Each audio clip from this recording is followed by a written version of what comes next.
This is the Classical Ideas Podcast.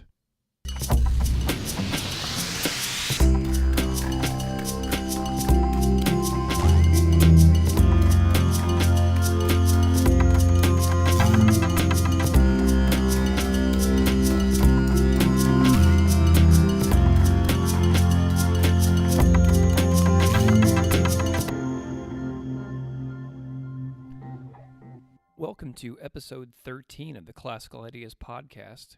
Today's topic is Quakerism, otherwise known as the Religious Society of Friends.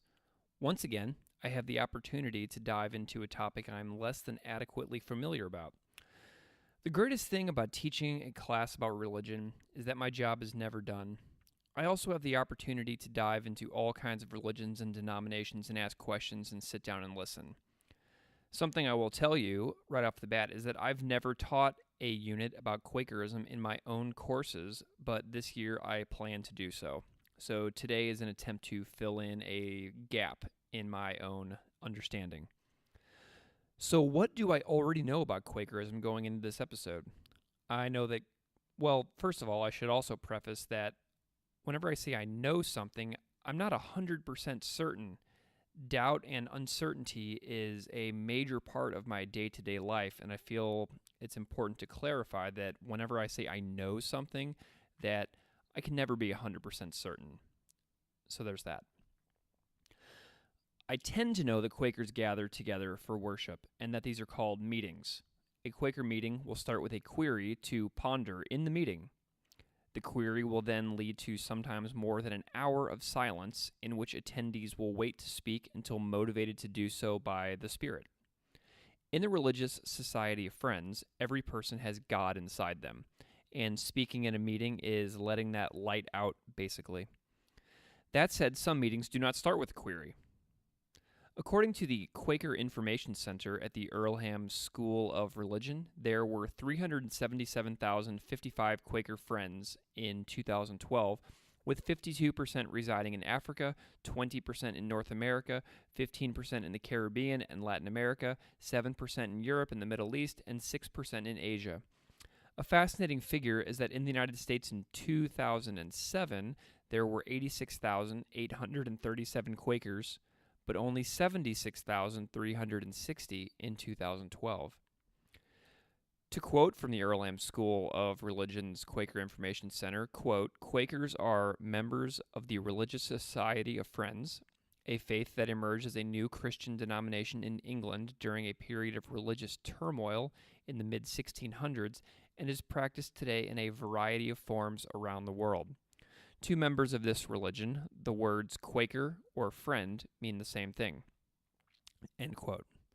So I dove into this a little bit, and it seems that while Quakers have deep Christian historical roots, and many Quakers consider themselves Christians, some don't. Some Quakers also do not believe the Bible to be the final authority or only source of religious wisdom. So I found this interesting, and I hope to learn more about it. Furthermore, the Earlham School's Quaker Information Center also says, quote, "Quakers are an active, involved, faith-based community living in the modern world. We are a diverse people consisting of several distinct branches. We continue our traditional testimonies of pacifism, social equality, integrity, and simplicity, which we interpret and express in a variety of ways. Today, many friends include stewardship of our planet as one of our testimonies. Quakers are not Amish, Anabaptist, Shakers, or Puritans. We come from a separate tradition than these other groups." End quote. Quakers are quite well known for their peace testimony. A part of the peace testimony reads, quote, "We utterly deny all outward wars and strife and fightings with outward weapons for any end or under any pretense whatsoever. And this is our testimony to the whole world." End quote. And that comes from a declaration to King Charles II published in 1661. There is no central authority and no one answer for Quaker friends worldwide. There are liberal friends, conservative friends, and evangelical friends. This is what I know. I'm looking forward to talking about it today. So my guest today is Jessie Starbuck. Jessie Starbuck is a Columbia, Missouri native. She grew up attending the Columbia Religious Society of Friends. She went on to study art at the Rhode Island School of Design in Providence, Rhode Island, and she returned to Columbia, Missouri in 2006 to pursue an education degree. Jessie is now an art teacher in Columbia, Missouri. So without further ado, I bring you Jessie Starbuck.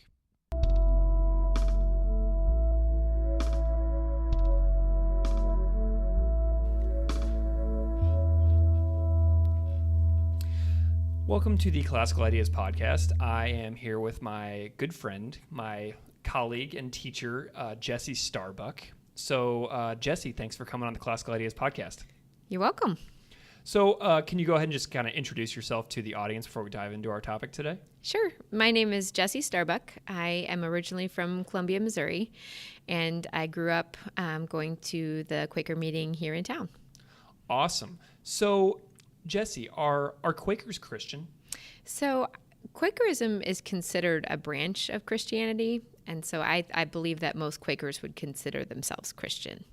But it's not like completely 100% necessary to say I am definitely Christian?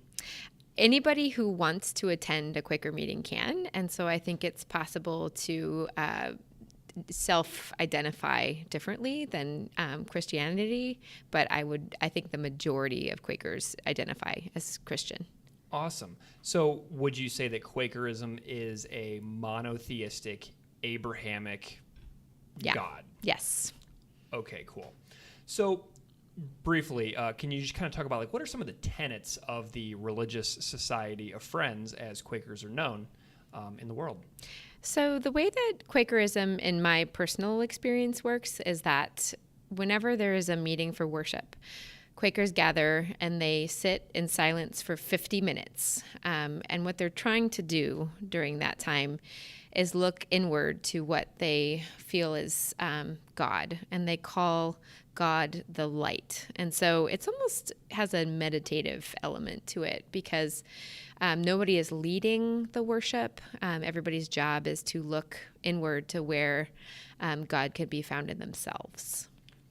That is incredibly fascinating. So, so if you were to go to a Theravadan Buddhist meditation sangha, and there's 30 people sitting in silence, does it kind of look like that? It does, and I will tell you that sitting in silence with people is a completely unique experience and one that I really enjoy. Awesome. What do you like about it? It has a different sound. I think when you're quiet by yourself, it has a different kind of sound to it than when you're sitting with others who are deliberately choosing to sit in silence. And it's extremely peaceful, and it can be really difficult too. So what other kinds of details are there about a meeting? Is there a leader in the meeting? Is there a pastor figure? Yeah, the way that it works for Quakers, many Quakers in my experience, is that every 2 years, every meeting has a clerk that is elected, and there are generally committees that run the work of the meeting. And so because Quakers believe that everybody is equal, the clerks are elected every so often, and they serve a term. So this person is not given authority forever. They're serving this duty for a period of time. And so the clerk is the person who starts and ends the service and who communicates with people and keeps things kind of running. But there is no head person in the meeting. So it's kind of super democratic, isn't it? Very democratic. And in fact, there's an important word in Quakerism, which is consensus. So Quakers, when they make a decision on a topic, they believe that everyone in the meeting must agree. And it's incredibly difficult because you can have one person who disagrees and 58 people who do agree, and you cannot move forward into that until everybody agrees. Everybody reaches consensus. That is really interesting. Is it is the clerk position, is it gender specific? No, it is not. Very cool. So it can be women, men, anybody. Currently, the clerk of the Columbia Friends meeting is a female. Is there like an age requirement to be a clerk? Not that I know of. When I was a high school student, I was a young friend's clerk, which scared me so much. Yeah. I felt like it gave me this important responsibility. But so I know that I was a young friend's clerk, but I don't know. I'm imagining nobody would serve in the clerkship until they're at least in their late 20s, early 30s. Is there any kind of like discussion of scripture in meetings? So the way that a meeting works is that people sit in silence for an allotted amount of time. And there are people who choose to speak. And so there's times in a meeting where somebody will reference scripture, but typically people share a story from their life and reflect a little bit about an experience. And when a person is sharing something in a meeting, the idea is that you're not responding to it. It's not a conversation. The person will share what they felt moved to share, and then the rest of the meeting will respond in silence to ponder what that person shared. So it can be scripture, but typically people will share a more personal experience. I really love that because by responding in silence, kind of as you said, it kind of like removes like an argumentative aspect from it. Like it kind of keeps everything really peaceful and calm. And the point is not to have a discussion in that moment. The point is to think about what the person said and reflect on it. That's so cool. So what do you think are some things that you think Quakers do really well as a religious group? Quakers are really good activists, so they organize really well, and they lift each other up really well, too. Whenever anybody is hurting or in need, they do an amazing job of lifting that person up and responding with peace and love. So, very cool. So, like, what does that activism look like? Is there any, like, specific examples that somebody might see in the world and not even realize that it's Quaker activism in general? Well, some Quakers believe very intensely in peace. That, I guess, when we're talking about the tenets of Quakerism, peace is one of the big ones. And so Quakers often show up at an event that is a war protest, or when they feel somebody's being oppressed, they will show up and volunteer money or time or food. Also, just as a side note, my father, this is going to diverge a little bit. That's fine. But so my father is what's called a birthright Quaker. So there's two types of Quakers in my experience. I'm sure there's more ways to identify. But my father, both of his parents were Quaker. So when he was born, he was kind of automatically Quaker. For me, my mom is Catholic, so I have never become Quaker. If I wanted to become a Quaker, I would write a letter to the meeting asking for acceptance, and there's a committee that reviews and does a kind of a formal acceptance. And the reason that's important, my father was a conscientious objector to Vietnam. And if you're going to work as an activist or do activist work in the name of Quakerism, it's very important that you can prove that you're a Quaker. So my father actually worked in a morgue during Vietnam instead of serving because of his Quaker objection to the war. Interesting. So say that somebody like you who was, you're not like officially Quaker. Right. You grew up going to meetings. Yes. And you know a lot about it and you've practiced it a lot, but you say you couldn't really be able to claim that conscientious objector status. Right, unless I were to join the meeting through a letter. Okay, I understand. Any other things that Quakers do really well that you really like about it? Quakers make mean potlucks, like Sweet. Really good food, health food, super good. Awesome. So I always love asking this question because it can be anything and it can be any person, living or dead. It can be authors, it can be teachers, it can be just normal everyday folks. But do you have any role models who are Quaker? I do, actually. There's so many people I look up to in the Quaker meeting here in Columbia, but there's two people who stand out for me. The first is my grandmother, who I'm named after. And I recently, about 2 years ago, returned to Quaker meeting for a while after my grandmother passed away because nobody else in my family practices Quakerism. And my grandmother Jessie Starbuck also. She was kind of the matriarch of the family and the one who Quakerism was really important for. And so I went back after she passed away for just a little while to just deliberately think about her and think about the significance of that in her life. But also within our Columbia meeting, there's a woman named Sherry Dupuy who, when I was a teenager, I was struggling a lot with the fact that I was chosen to be Young Friends Clerk because I had never joined the meeting officially. And I also didn't know if I believed in God, and I felt really overwhelmed to have this role, this important role, without believing in God that I knew of. And so I felt I guess like I was it's hard to think of how to describe it, but maybe like I was faking or like I wasn't fit for that position. And so Sherry, I remember talking to her about that, and she said, "You're 16. You don't have to know that yet. You have your whole life ahead of you to figure that out." And that to me was just lifted off this weight off of me. So I've always really appreciated her role in my life at that time. That's such an elegant and graceful answer too.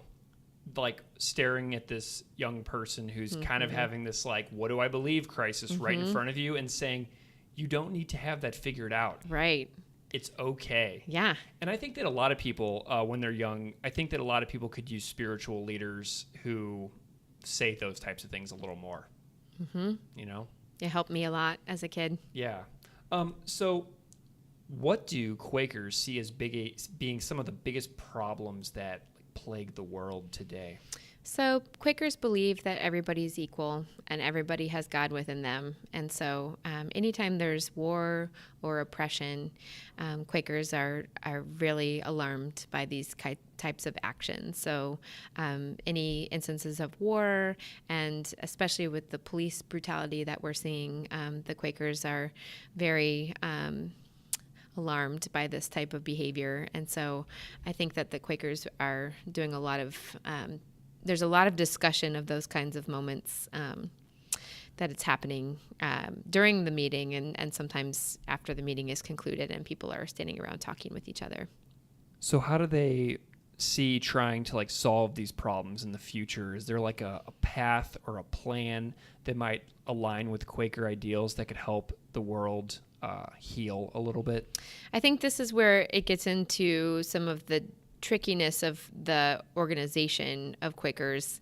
So Quakers don't proselytize, and every meeting is autonomous and different and unique.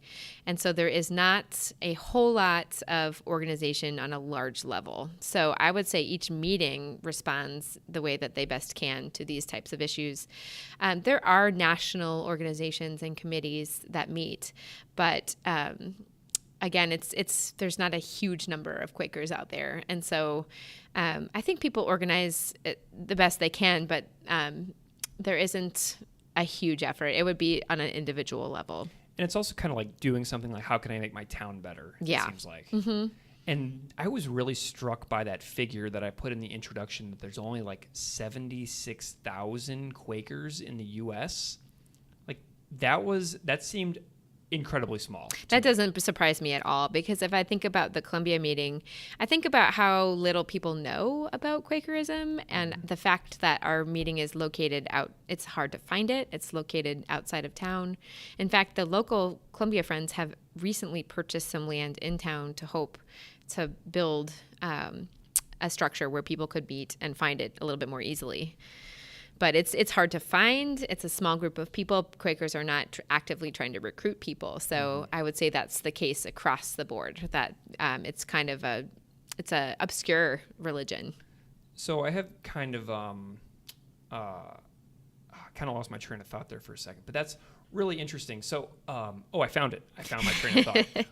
So you kind of mentioned some misunderstandings a little bit. So what are some of the misconceptions that people have about Quakers? So when people hear the word Quaker, the picture that comes into their mind is the Quaker Oats guy who's wearing that black hat and kind of that dark suit. And so a lot of people assume that Quakers are Amish, or I was once in college in an art history lecture, and the professor showed a stadium full of people who were like throwing their hands in the air and like speaking in tongues. And he said, "Here are a lot of Quakers." And I said, "No, that's not true. Those are not Quakers." Did you say that in front of everybody? No, there was 1,000 people in the room, so wow.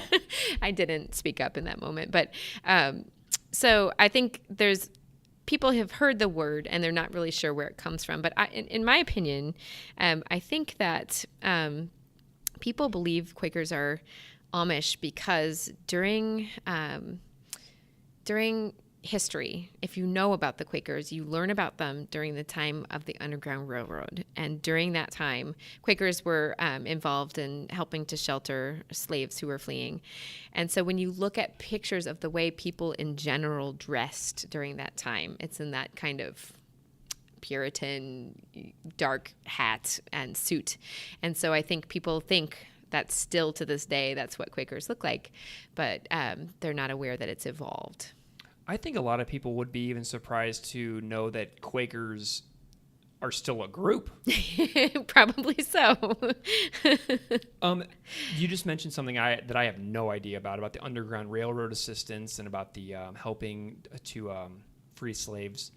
Are there any like books or anything off the top of your mind that you know that anybody who might want to dive into some interesting topics within Quakerism might be interested to read? You know, I don't know books on that particular topic, but I do know that George Fox, who was one of the early Quakers, I know that he kept a journal, and I believe that book is published and relatively easy to find.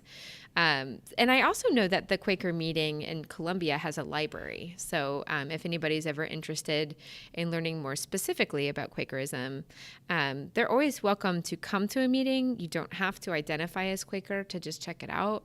You can show up and say, "I just want to see what this is like," and everybody will welcome you. So it's a place you can go and learn about it too if you're interested.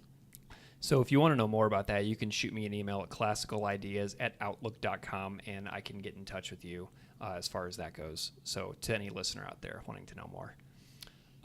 So on a day-to-day level and in your life, how do Quaker ideas influence you? You know, I've only been reflecting recently on the fact that I think I use Quakerism a lot in my teaching. So currently I teach in an elementary school in an art room. And what I've noticed is that a lot of our kids have a hard time focusing on their work, especially when they first get started. And so I make a 4-minute zero talking time at the beginning of each work session. And I play music and I talk to them about how during that quiet time, their job is to connect with what they're making. So it's not a punishment. It's this is designed to help you to do your best work. And I connect it to a chant that I wrote for my kids too. And I can tell you if you're interested. Sure. But so my kids, when they first come, they say, "Great artists keep their mouths quiet when working, use their brains to think of great ideas, use their eyes to look closely, their hands to work carefully, and their hearts to feel deeply." And I use that chant when they're working at their tables. I can say, your hands are so careful right now, so you look like you're doing great art. And I think that Quakerism has influenced the talking portion of that chant and the heart portion. I try to talk to them a lot about how they're not just making something for no reason, but art is a place for you to put your feelings and your emotions. And so I try to talk to them about that too. Fantastic. So I only have a couple more questions. Okay. So I know you kind of talked about misconceptions. Are there any other like particular challenges you wanted to elaborate on? We kind of touched on that. That was pretty thorough. But is there anything else you wanted to say about any challenges that Quakers face in the world? I think the main thing is people just not understanding what it is and maybe a little bit of misconception to fight through, and also just the lack of unification. I know that there are a lot of people who really care about national committees and organizations, but just finding out about meetings and the unification is a huge obstacle, I think, that Quakers face. So do your research, people. Find some good stuff. So you are on a podcast about religion in general. So I enjoy conversations like this because, and I said this in the intro, but I don't know much about Quakerism. So this has been like a really just crash course cool conversation for me as well. So, I mean, but you're on a podcast that have talked about like African religions and Baha'i and Hinduism and all kinds of stuff, and it will continue to do so. So why did you do this? Why do you think it's important for people to learn about religions that they don't practice? I guess my answer is twofold. I feel, even though I struggle a little bit with not ever having become a Quaker, I have some pride in this unique upbringing. And I should mention also that my last name, Starbuck, is a traditionally Quaker name that comes from Nantucket.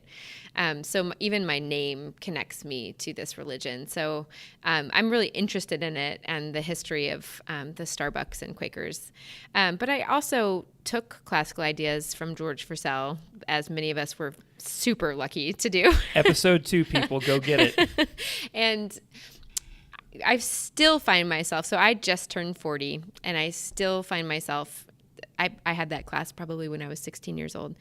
And there's still moments in my everyday life that I think back onto a research paper I wrote on Jainism, and I think about the Mahavira and things that I learned about. And I find new applications all the time in my regular daily life that still connect back to things I learned in that class.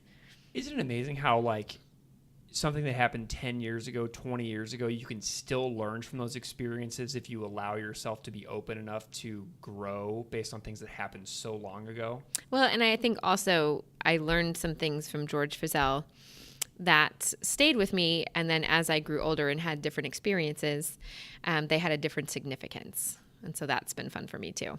So interesting. So that is a really great plug for the episode 2 that I did with George Purcell way back in the beginning of this podcast. So check it out. Jessie Starbuck, it has been a pleasure. Thanks. Thank you so much for coming on the Classical Ideas podcast, and I am excited to learn more about Quakerism moving forward and actually teach a unit about it this year. Yes, so awesome. I'm going to bring it in. I'm bringing it into the class. So thank you so much. You're welcome. The Classical Ideas podcast is written and performed by me, Greg Soden. Original music is composed and performed by Derek Strybig. His music can be found at www.wearewarmmusic.com. Thanks for listening.